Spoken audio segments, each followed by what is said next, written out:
পেশাগত অসদাচরণ এড়াতে সেনা কর্মকর্তাদের গুমের ২ ও রামপুরায় ২৮ জনকে হত্যা মামলা থেকে নিজের নাম প্রত্যাহার করেছেন আইনজীবী এম সারোয়ার।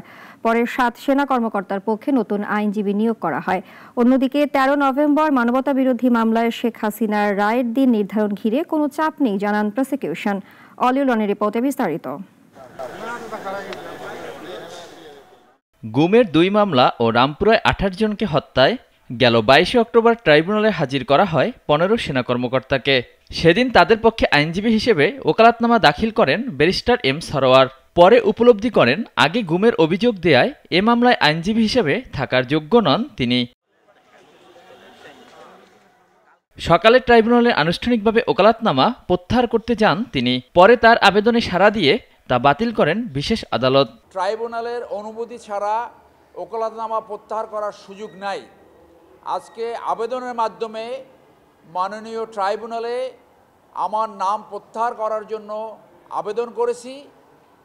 মাননীয় ট্রাইব্যুনাল সেই আবেদন গ্রহণ করেছেন, অর্থাৎ সেই ওকালতনামাটা প্রত্যাহার হয়েছে। পরে ৭ সেনা কর্মকর্তার পক্ষে নতুন আইনজীবী নিয়োগ দেওয়া হয়। এ সময় মামলায় লড়তে তৈরি বলেও জানান নবনিযুক্ত আইনজীবীরা।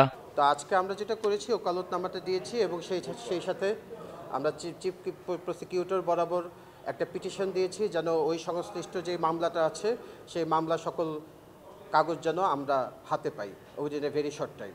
এদিকে ১৩ই নভেম্বর শেখ হাসিনার রায়ের দিন নির্ধারণ ঘিরে যে উত্তাপ তৈরি হয়েছে তা নিয়ে অনিরাপদ বোধ করছেন না বলে জানান প্রসিকিউশন। সাবেক প্রধানমন্ত্রী শেখ হাসিনার মামলার রায়ের তারিখ নির্ধারণ হবে এ মাসের ১৩ তারিখে।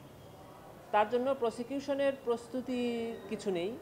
প্রসিকিউশন কোনো অনিরাপত্তা বোধও করছে না।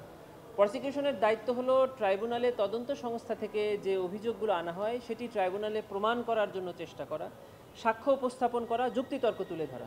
অন্যদিকে চানখারপুলে আনাসহ ৬ জনকে হত্যা মামলায় ট্রাইব্যুনাল ২-এ চলে ১৪তম দিনের সাক্ষ্য গ্রহণ। অলিউল রনি, নাগরিক, ঢাকা।